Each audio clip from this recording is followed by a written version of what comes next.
Hi, my name's Nathara and I'm with CrowSong Lodge, and this is part of my tarot starter pack. Yay! Today I'm going to talk about picking the right deck because this is a question I see all the time. A lot of people are only exposed to this deck, and I kid you not, there are millions. And there's a big concept out there that when you start tarot, you have to pick the right one. So the first tip I'm going to give to you, huge tarot secret, there is no right deck. It's cool. You can use any deck you want. There's no rules. It's all right. The most important thing about the deck that you choose is that it makes sense to you and that you like it, because using a deck you don't like kind of sucks. I'm just going to be honest about it. The one you see the most often is called the rider-waite-smith, or sometimes just the rider-waite. It is called the rider-waite-smith because the person who commissioned the deck were two gentlemen named Rider, and the other one is named Waite, and the woman who created the artwork is Pamela Cole Smith. And at this point in time, she is the most famous of the trio because she originally got no credit. And it's pretty cool because in the 70s, women artists were not all that popular, so go her. She created the art to their specifications, and this is an example of those cards. And they are a very specific style. They're extremely recognizable cards. They have this interesting checkerboard pattern on the back that you've probably seen a million times everywhere you've looked. This is the deck that most generic tarot books are going to be referring to when they talk about symbols and symbolism and how to interpret cards. So it is the one that almost everybody talks about and is familiar with. It is also the least popular deck out there. Almost nobody likes to use this one. So if you don't want to get this deck, that is totally okay. You should be generally familiar with it though, should be able to identify it by sight, but all the images are available on Google, so there's no reason for you to actually own it. Okay? So if you don't like this deck, you don't have to get it. If you love it, you're more than welcome to, and it's super easy to find. When it comes to choosing the deck, the thing I like to really emphasize, especially if you're a super baby beginner who has never read tarot cards before, is that you should really, really, really like the artwork, and you should really enjoy looking at it because you're going to look at it a lot. Because really, learning the tarot system does take a lot of time, and if you plan to do readings, you're going to want to spend some time doing it, and you're going to want to put some study into it. So if you pick an art style that is not one that you're fond of, you're going to get sick of it really, really quick. The other thing that I would really emphasize as well is I would recommend you choose semi-traditional names for cards. Now this is the norm, really. Most cards are going to have their suits named pentacles or coins, rods or wands, swords, and cups or chalices. There are decks out there that call their suits other things that are kind of crazy and weird, so I would stay away from those because the translation is kind of weird and awkward. But if the suits are called those things, it's going to be much easier for you to get help from communities and stuff, and it will also make it easier transitioning to other decks as your addiction grows and expands. So I just want to give you a sampling of different deck styles and the options that are pretty common to see among them. These are fairly popular decks and some common ones that you will see, and some common art styles that are out there that you might want to consider.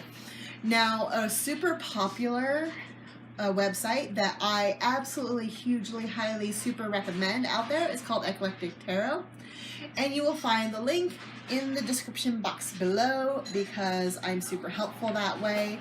If I forget to do that, or you don't want to look in the description box, or you're on mobile and you like to type for yourself, that would be Eclectic, AECLECTIC.net. That's net.com. Net, N-E-T. Okay, so a sample of decks.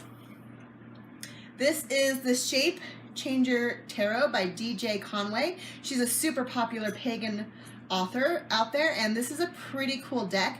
This deck interpretation focuses on transformation and self-improvement, which is pretty cool. That's what most tarot readers are looking for, but not most tarot clients. So if you're looking to read mostly for yourself or you want a counseling style, this is a good deck to go with. The artwork is a little on the pastel pale side, but it is pretty nice. It's very ethereal and pleasant.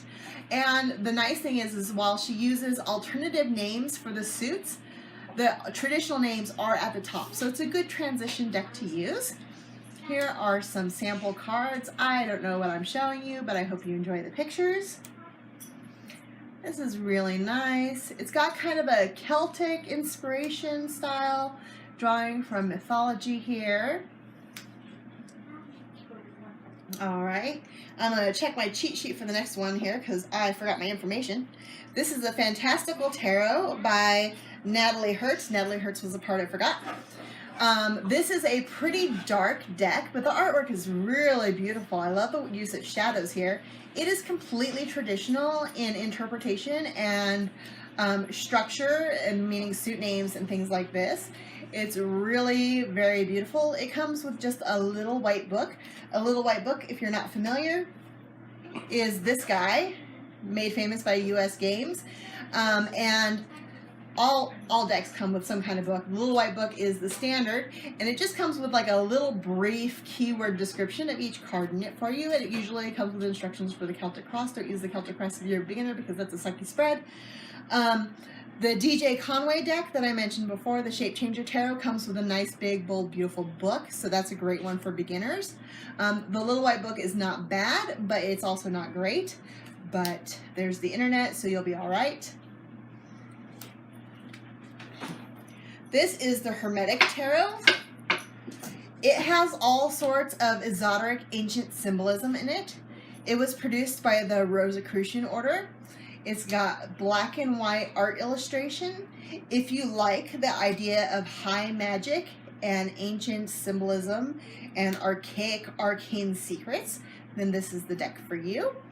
It takes a lot of studying to really get the art that's in here, but it can be a lot of fun, especially if you like secret societies. So that's a fun one as well. This is kind of a modern artsy deck called the Prism of Vision Tarots. It just came out on Kickstarter, and it's super, super popular. And it has a really neat feature that, you can't see it when I do that, that is really huge as a fad in the tarot community. Yes, tarot has fads. And it's this gilded edge. We'll talk later about how you can DIY this. And the art is very Van Gogh-esque. Nope, not Van Gogh. I meant Monet. Yep, that's a mistake. I'm going to keep it. The artwork is very, very neat. And the cool thing about this deck is that when you put the suits in order, they create a nice, beautiful artistic tableau that tells a comprehensive story. It's really very beautiful. And the artwork is very intriguing. The colors are super bright. This is a really famous deck based on Aleister Crowley's artwork, and the artwork is really very beautiful. Now this can be a tough deck to start with, so I would not recommend it as a beginner, but I also wouldn't dissuade you if you feel like going for it. The words at the bottom are keywords that explain what the card means, so that does make it easier, but it does make it harder to read what the traditional name of the card is. So there's some pros and cons to this guy. The art is based on a lot of sacred geometry, which is a lot of fun as far as ancient symbolism goes, so this is a very attractive deck as well. Now Aleister Crowley has a bit of a rep in the cult and New Age community. So just so you know, if you're gonna wield this deck, people are gonna look at you funny, and by funny, I just mean funny. That could be good or bad. I don't personally have any judgment there, but you should be aware of that. Your choice, up to you. This is a Shadowscapes deck. It's a super popular deck, and I'll be honest, this is my current working deck. I also have the official Shadowscapes app because it is that friendly and I love it. The artist here is Stephanie Mui Punla, and I am currently obsessed with her artwork. In fact, one of her other pieces that is not in the deck is my current cell phone desktop background thing, wallpaper. I don't know what they're called. I'm old school. The artwork is very friendly and beautiful. The card names are traditional and they have traditional meanings. The artwork is very extremely detailed, but you do not have to catch all the detail in order to interpret the cards.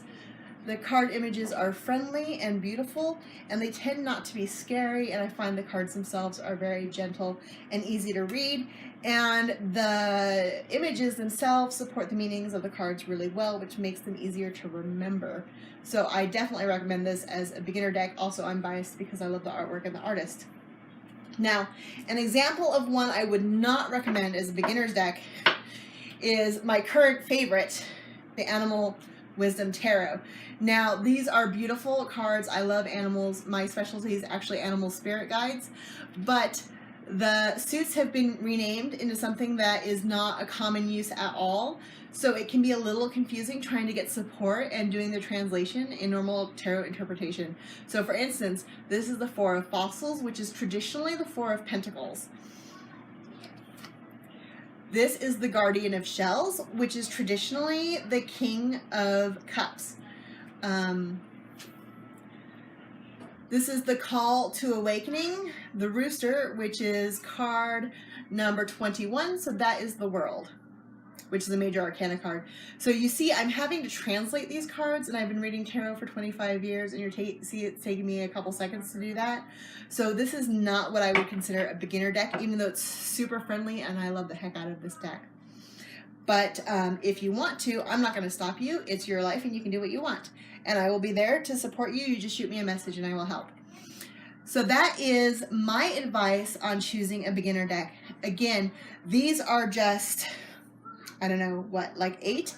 These are 8 decks that are out there in the world out of literally like tens of thousands, if not millions. Go forth, go to Eclectic Tarot and check it out.